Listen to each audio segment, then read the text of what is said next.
38절에서 44절의 말씀입니다. 마태복음입니다. 네, 죄송합니다. 네, 마태복음. 역시 허투루 듣지 않는 우리 은혜교회 성도님들 감사합니다. 네, 마태복음 27장 38절에서 44절입니다. 38절부터 제가 먼저 읽고 교독하신 이후에 마지막 함께 읽겠습니다. 이때 예수와 함께 강도 둘이 십자가에 못 박히니 하나는 우편에 하나는 좌편에 있더라. 지나가는 자들은 자기 머리를 흔들며 예수를 모욕하여 이르되 성전을 헐고 사흘에 짓는 자여, 내가 만일 하나님의 아들이거든 자기를 구원하고 십자가에서 내려오라 하며, 그와 같이 대제사장들도 서기관들과 장로들과 함께 희롱하여 이르되 그가 남은 구원하였으되 자기는 구원할 수 없도다. 그가 이스라엘의 왕이로다. 지금 십자가에서 내려올지어다. 그리하면 우리가 믿겠노라. 하나님의 시아니 하나님이 원하시면 이제 그를 구원하실지라. 그의 말이 나는 하나님의 아들이라 하였도다 하며. 함께 읽습니다. 함께 십자가에 못 박힌 강도들도 이와 같이 욕하더라. 아멘. 네, 자리에 앉으십니다. 내가 만일 하나님의 아들이거든 이라는 제목으로 함께 말씀을 나누겠습니다. 부활주일인데 여전히 십자가에 머물러 있죠. 여러분 이런 생각을 한번 좀 해봤으면 좋겠습니다. 예수님의 입장에서 생명이 더 편할까요? 죽음이 더 편할까요? 예수님의 입장에서 생명이 더 가까운 개념일까요? 죽음이 더 가까울까요? 예수님의 입장에서 부활하는 게 기적일까요? 죽는 게 기적일까요? 어떤 게 더 기적일까요? 예수님은 생명이십니다. 하나님은 참 생명이시고 참 빛이시죠. 그러기에 하나님, 예수님, 성령님, 그 삼위일체 하나님의 입장에서는 부활이 더 쉬웠을 것입니다. 부활은 큰 기적이 아니라 자신의 생명 담은 또 생명이신 그분의 그 방향성 그대로 흘러가는 자연스러운 현상이었을 거다라는 거죠. 그러니 오늘 이 아침에 우리가 진짜 기적, 그 기적, 부활의 기적은 오히려 십자가라는 것입니다. 우리는 날마다 죽음, 죄, 그것에 가깝죠. 그러다 보니 우리는 부활이 기적이라 합니다. 아니 어찌 다시 태어날 수 있는가? 어찌 다시 살 수 있는가?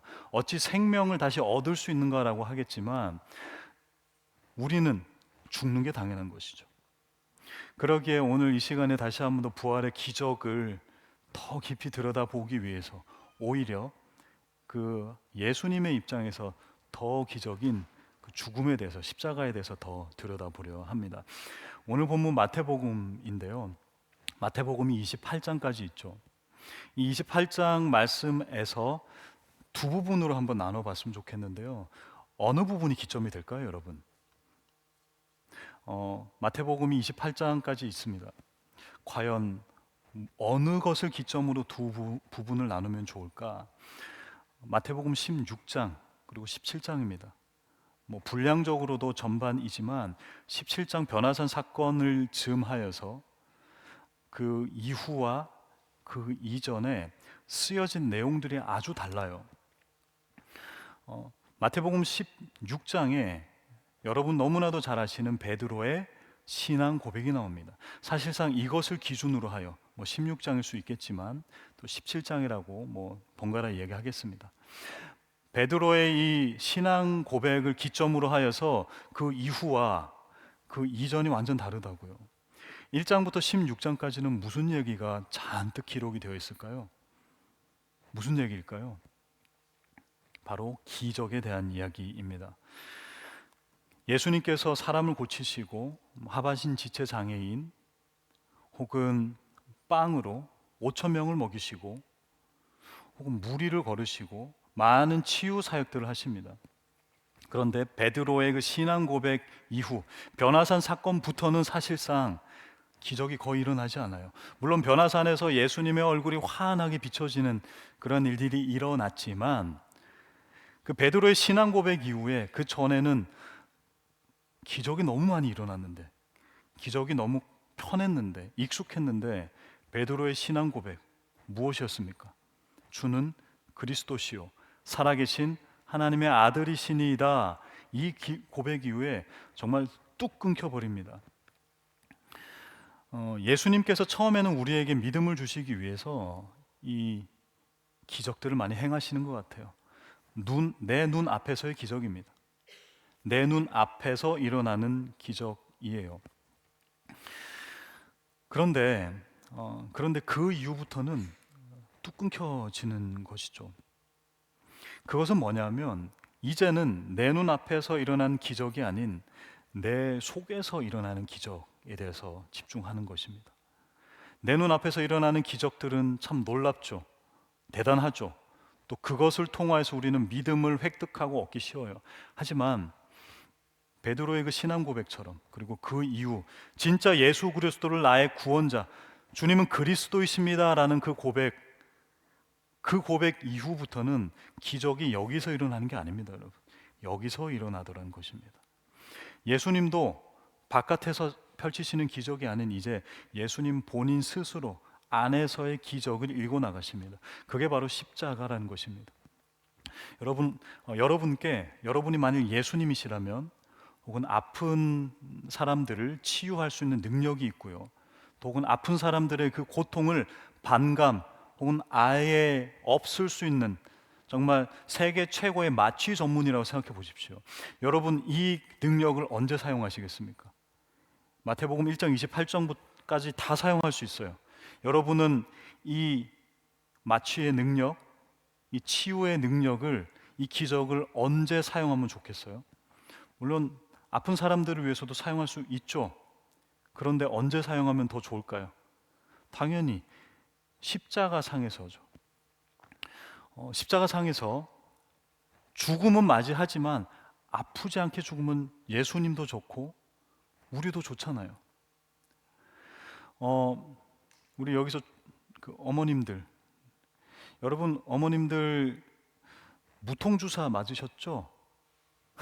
출산 때 무통주사 맞잖아요. 무통주사 좀 놔주세요라고 얘기합니다. 무통주사를 맞고 아이를 낳으면 그 아이가 가치가 없는 것입니까? 아니죠.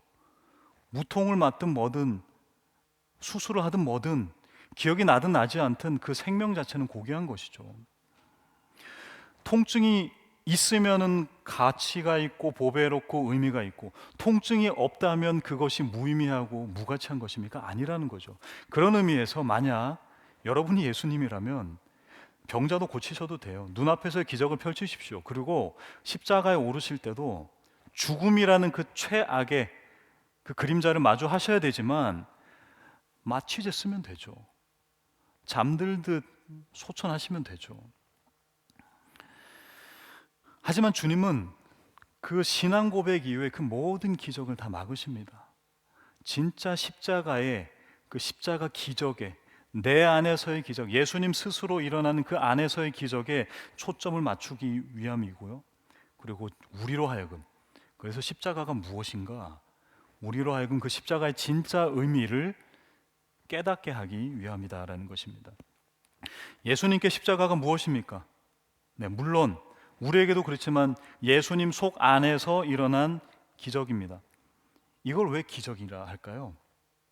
이게 왜 기적입니까, 여러분?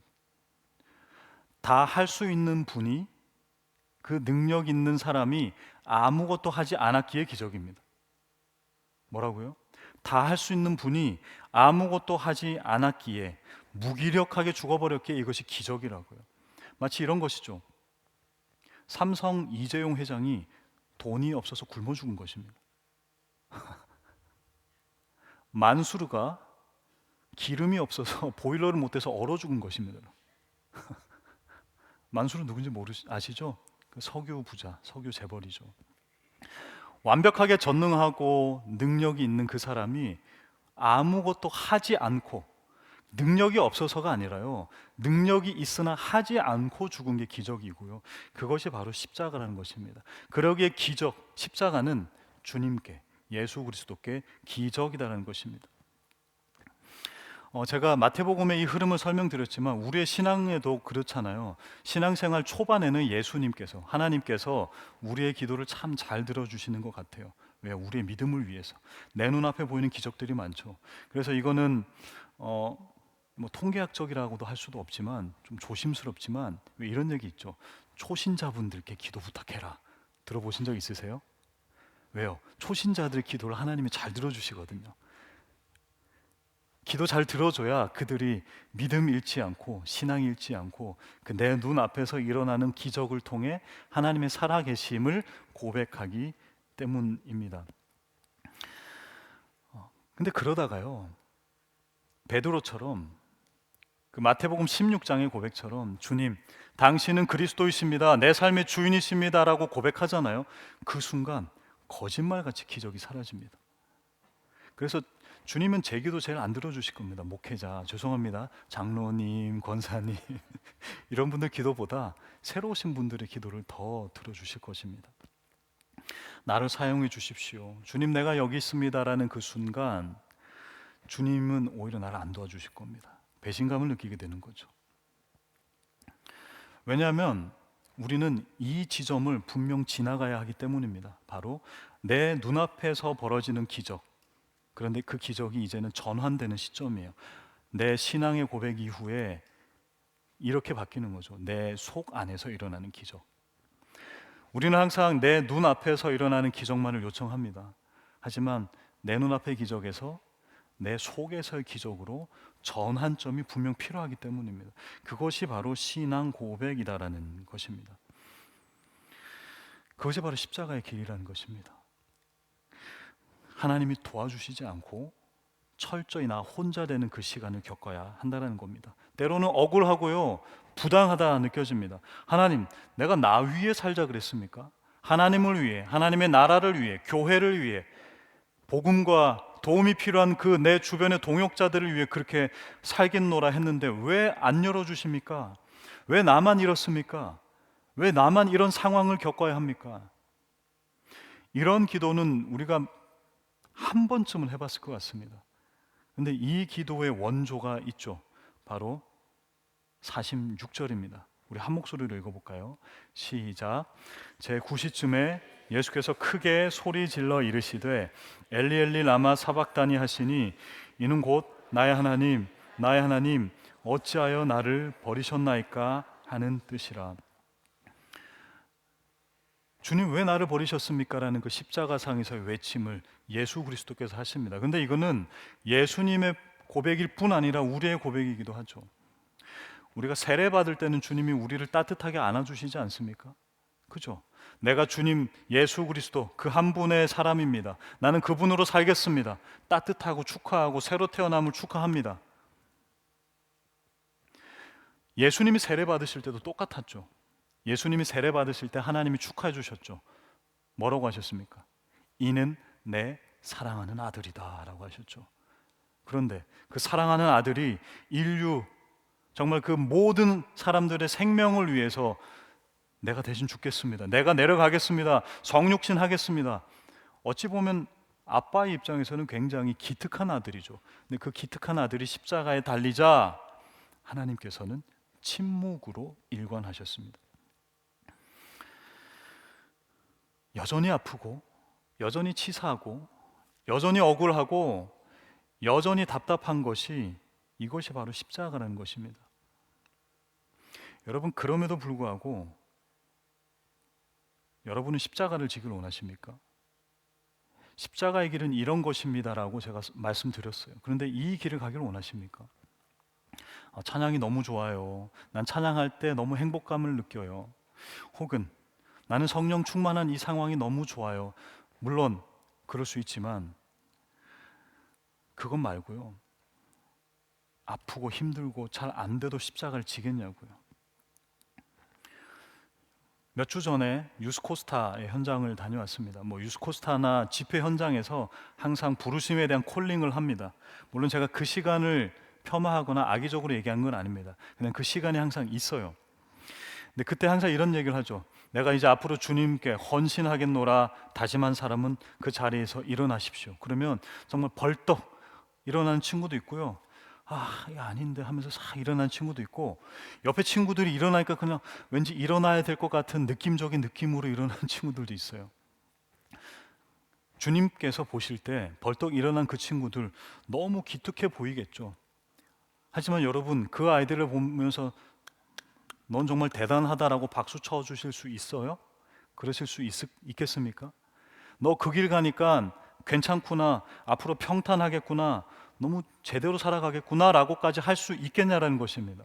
내가 그 십자가의 길을 걷겠노라, 내가 특별한 그 길을, 좁은 길을 걷겠노라 했을 때 박수 쳐줄 수 있겠냐라는 것입니다. 오히려 아이고 이제 너 인생 엄청 꼬였구나, 네 인생 이제 끝나서 어이구 왜 은혜 받아가지고 은혜 좀만 덜 받지 그랬어. 은혜 조절도 스킬이야. 적당히 받아야지 왕창 받아가지고 그냥 전인격적 변하면 어떡하니. 이게 사실 우리의 속마음 아니겠습니까? 십자가는 어떠한 낭만적인 고백도 아닙니다.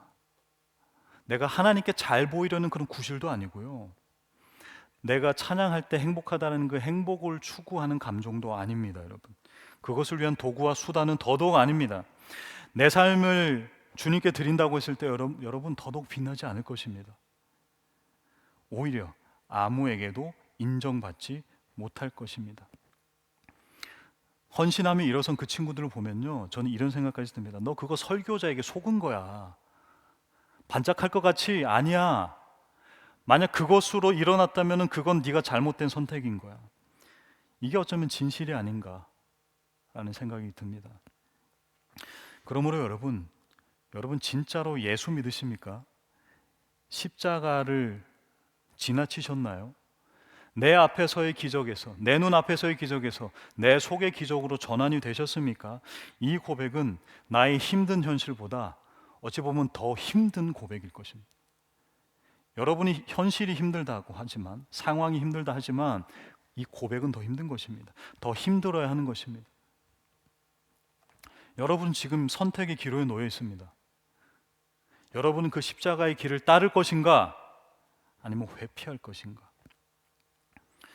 그 십자가의 길이 무엇입니까, 여러분? 십자가가 마냥 고통이라면, 십자가 이퀄 고통이라면 우리의 삶은 여러분 대부분 무엇입니까? 고통이죠. 행복이 아니잖아요. 대부분 고통이고 잠깐 때로는 잠깐 행복한 게 우리의 삶입니다. 그러면 우리의 삶이 십자가인가요? 그러면 이미 우리는 고통의 삶을 살고 있으니 십자가를 지고 있는가? 제대로 알아야 될 거 아닙니까? 제대로 알아야 제대로 살아가고 제대로 그 길 걷고 제대로 은혜 받죠. 제대로 알아야 내가 제대로 그 길을 회피해서 가든가 그 길을 거부하든가 십자가의 길을 받지 않겠노라, 나는 그 길 가지 않겠노라 선언하든가 할 수 있겠죠. 우리의 삶을 주님께 드립니다, 십자가의 길을 가겠습니다 라고 할 때는 여러분 반드시 시험이 찾아온다는 사실을 꼭 기억하셔야 됩니다. 십자가가 우리에게는 구원의 완성이지만 예수님에게 있어서는 십자가는 시험입니다. 어떠한 시험일까요? 바로 오늘 읽으신 본문 40절에 그 시험이 등장합니다. 우리 한 목소리로 40절을 읽어보겠습니다. 40절 시작. 이르되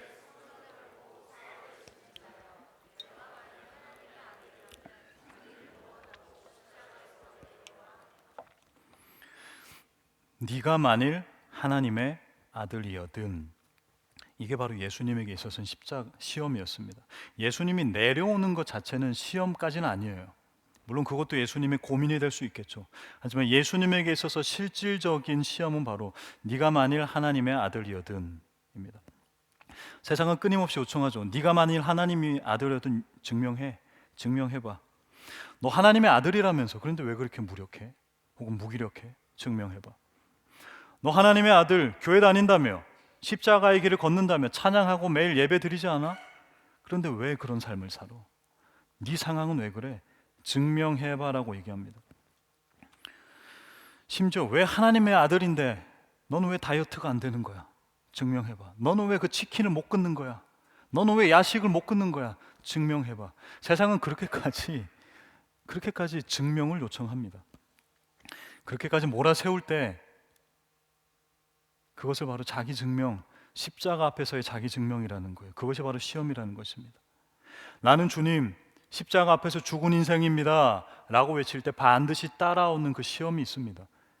그 시험은 바로 네가 만일 하나님의 아들이거든, 바로 자기를 증명하는 요구입니다.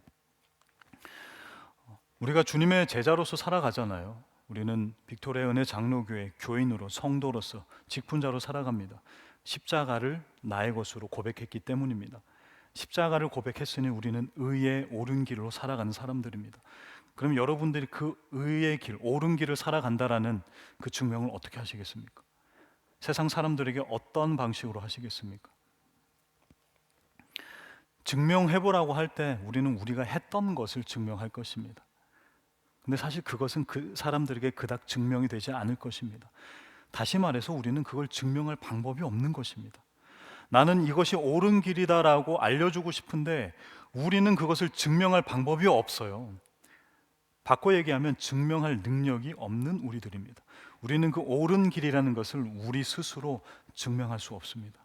우리는 그냥 증명하는 삶이 아닌 그 옳은 길을 가는 사람들입니다. 다시요. 그 옳은 길을 증명하는 사람들이 아닙니다. 그냥 그 옳은 길을 가는 사람들이라고요. 그 옳은 길을 가는 사람들을 바로 증인이라고 하는 것입니다. 그리고 제자들이다라고 얘기하는 것입니다. 예수님은 이 시험을 십자가상에서 당하셨어요. 네가 만약 하나님의 아들이었든. 근데 이 시험을 언제부터 당하셨을까? 예수님이 이 시험을 언제부터 겪으셨을까? 바로 마태복음 4장 3절입니다. 우리 한 목소리로 읽겠습니다. 시작. 시험하는 자가 예수께 나와서 이르되 내가 만일 하나님의 아들이거든 명하여 이 돌들로 떡덩이가 되게 하라. 내가 만일 하나님의 아들이거든 이 돌을 떡으로 만들어 봐. 사탄이 예수님의 그 공생의 첫 시작 때 얘기하죠. 그리고 4장 6절도 한번 읽어볼까요? 시작. 이르되 네가 만일 하나님의 아들이거든 뛰어내리라. 기록되었으되 그가 너를 위하여 그의 사자를 그들이 손으로 너를 받들어 발의 돌에 부딪히지 않게 하리로다 하였느니라. 예수님이 공생애를 첫 시작하는 그 시작이 세례 받으시고 너는 내 아들이다 라는 그 축하를 받으시고 그게 3장이거든요. 그리고 4장에 바로 시험 장면이 나오죠. 자, 너는 내 하나님의 아들이다, 너는 내 아들이다 라는 축하를 받고 바로 무슨 장면이 나온다고? 시험 장면. 근데 그때 사탄이 뭐라고 얘기해요? 네가 만일 하나님의 아들이거든이라고 얘기한다라는 거예요. 이 간격이 3장과 4장이라서 우리는 띄어서 생각하는데 아닙니다, 여러분.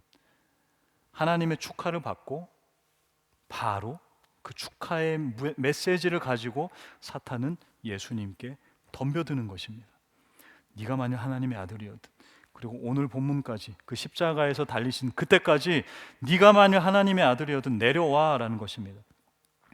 너 하나님의 아들 맞아? 그 거룩한 길, 이 세상의 사람을 모두 구원하려는 그 사람 맞아? 맞죠. 그러면 증명해봐. 왜 증명하지 않아? 왜 이렇게 조용해? 왜 아무것도 하지 않아? 왜 이렇게 무능해?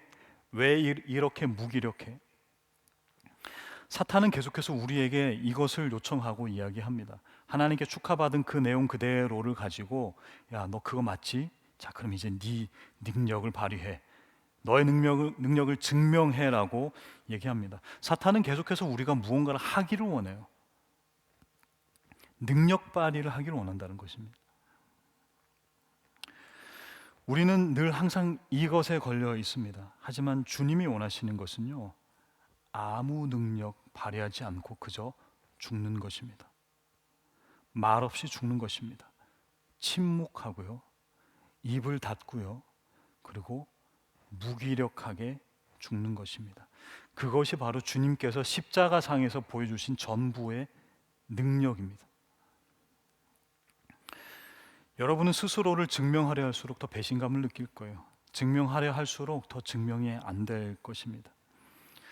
하나님은 오히려 우리가 그런 삶을 산다고 할 때 더 내 상황을 더 부추겨 주시는 게 아니에요. 오히려 더 반대의 상황으로 우리는 엘리 라마 사박다니 왜 나를 버리셨습니까? 라는 요청을 할 겁니다. 우리는 지금 그 씨름 앞에 서 있는 것입니다. 우리는 날마다 그 씨름 하는 거예요. 주님, 내가 십자가를 질 수 있을까요? 맞는데, 나는 주님의 아들, 나는 주님의 자녀, 나는 주님의 제자가 맞는데, 그럼 내가 맞다고 내 능력과 내 명분과 내 당위성을 얘기해야 되지 않을까요? 얘기해도 되지 않나요?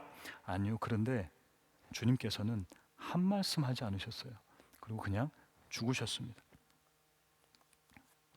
하나님은 우리가 이렇게 자기 증명하는 것을 원하지 않으십니다. 오히려 십자가의 편에 서서 묵묵히 죽음을 선택하라고 이야기하십니다. 그것이 바로 십자가의 길임을 기억하셨으면 좋겠습니다. 십자가에 못 박히실 때까지도 그랬지만 십자가 조금 직전에도 주님은 또 이 시험을 당하셨더라고요. 바로 바라바입니다. 제가 특세 때도 한번 말씀을 드렸는데요. 그는 로마 제국에 완전히 저항하던 사람입니다. 그냥 강도라고 되어 있는데요. 강도 정도가 아니라 로마의 그 압제를 정면으로 투항하는 로마의 입장에서는 테러리스트였습니다, 여러분. 그 테러리스트 바라바를 풀어주고 예수님이 십자가에 못 박히죠. 그 정도로 우리는 사람들이 정신이 없었다 정도로 이야기할 수 있지만, 이 바라바라는 이름이 어떤 이름이냐면 그 아람어로 바르라고 하면 누구누구의 아들입니다. 바르, 누구누구의 아들. 아빠, 이거는 우리랑 거의 똑같아요. 아바, 아버지, 아빠, 아바. 그래서 바르 아바르입니다. 바르 아바르. 그래서 바라바거든요. 이 이름의 뜻은 아버지의 아들입니다. 예수님께서 바라바르라는 이름을 들으셨을 때는 다시금 그 시험이 던져지는 거예요. 하나님의 아들, 그 아빠의 아들. 여기 그 가짜 아빠들이 있어. 바르 아바르. 그런데 예수요, 당신은 진짜 하나님의 아들이잖아. 당신은 진짜 아버지의 아들이잖아. 그 시험에 놓여져 있는 거예요. 근데 아이러니하게도요, 마태복음 27장 17절에 이렇게 되어 있거든요. 우리 한 목소리로 읽어볼까요? 그들이 모였을 때 빌라도가 물어 이르되 너희는 내가 누구를 너희에게 놓아주기를 원하느냐, 바라바냐 그리스도라 하는 예수냐 하니, 이게 우리 읽은 본문의 앞장에 있어요. 혹시 성경을 가지신 분들은 그 앞장에서 한 장만 딱 넘겨보시겠어요? 한 장을 넘기시면 이 17절에 바라바냐, 여기에 밑에 풋노트가 달려있죠. 그래서 1해서 이렇게 괄호가 쳐져 있습니다. 어떤 사본에 바라바라 하는 예수냐라고 되어 있습니다. 그래서 어떤 그 구약 사본에 보면 예수님, 예수 그리스도라는 이름 말고 이 바라바의 진짜 이름은 예수였다라는 거죠. 그래서 바라바 예수, 그리고 예수 바라바, 그리고 예수 그리스도. 지금 사람들에게, 우리에겐 날마다 그 질문이 요청받는 거예요. 당신은 예수 바라바를 원하냐, 예수 그리스도를 원하냐. 그런데요, 예수님의 입장에서는 이겁니다. 네가 진짜 하나님의 아들 맞아? 바라바, 하나님의 아들, 아빠의 아들 맞잖아. 그러니 너의 능력을 증명해. 이것이 계속 이어지고 있다라는 것입니다. 너가 진짜 하나님의 아들이었든, 아니 맞잖아, 능력 발휘해. 저 악독한 범죄자를 죽게 해야지. 당신이 변호해. 그를 풀어주지 말고 당신이 풀려나. 그 십자가 사역을 방해했을 거다라는 거죠. 그리고 바로 뒤이어서 오늘 본문, 주님은 십자가 상에서도 당신이 하나님의 아들이었든 이 시험에 걸려 있다는 것입니다. 예수님은 당장 내려올 수 있었죠. 예수님은 능력이 없으셨던 것이 아닙니다. 그분은 옳고 그분은 능력도 있었어요. 당위성도 있고 명분도 있었어요. 만약 하나님의 아들이 아니었다면 그러면 안 되죠. 하나님의 아들이어든 나 하나님의 아들 맞지. 능력이 있어? 능력이 있지. 그러면 십자가에 내려와야죠. 제가 만약 예수님이었다면 이렇게 하면 좋을 것 같아요. 십자가에 못 박혀 죽을 거긴 해요. 그런데 어떻게 하냐면 십자가에 달려 있다가 네가 만약 하나님의 아들이어든 내려와봐, 너를 구원해 하면 하나님 타임, 잠깐만요. 잠깐만요. 못을 싹 뽑아서 이쁘게 이렇게 놓아요.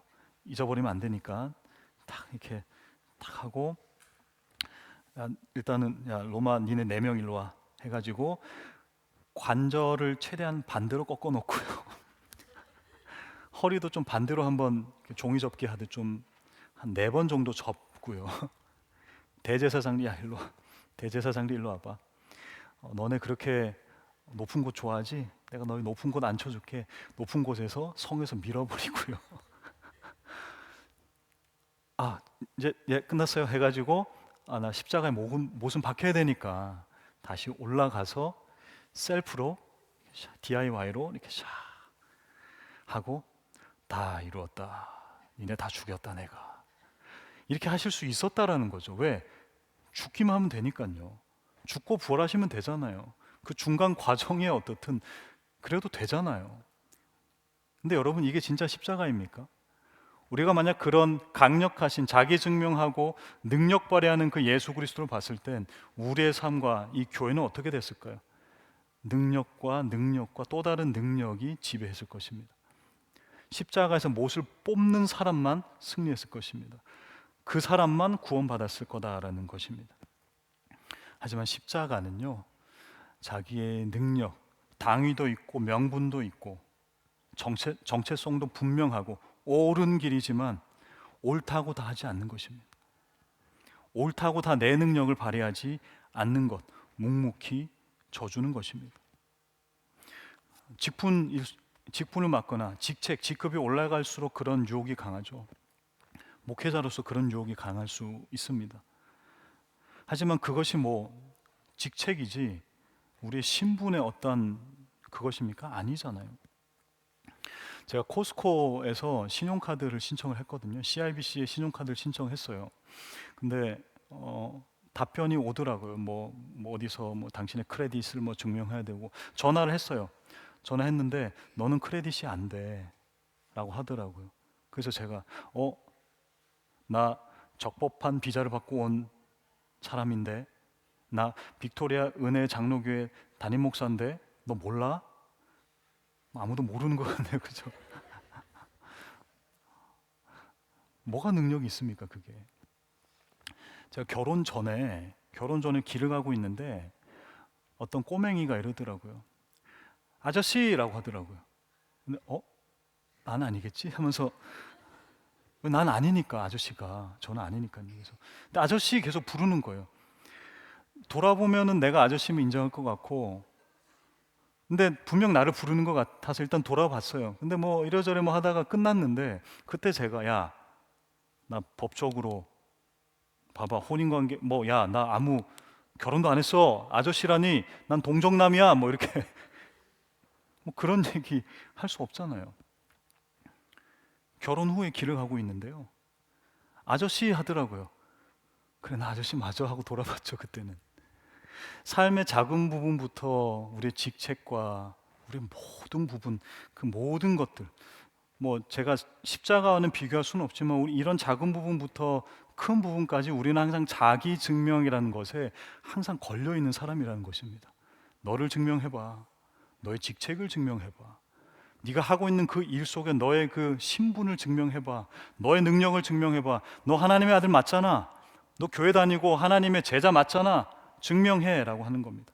그런데 우리는 그 억울함, 낮아짐, 단 한 번도 주먹을 휘두르지 않는 그 KO패가 필요하다는 것입니다. 내 삶의 작은 순간부터 그것이 필요한 그 십자가의 능력이 필요한 그들에게 우리의 무기력이 필요하다는 것입니다. 그게 바로 십자가입니다.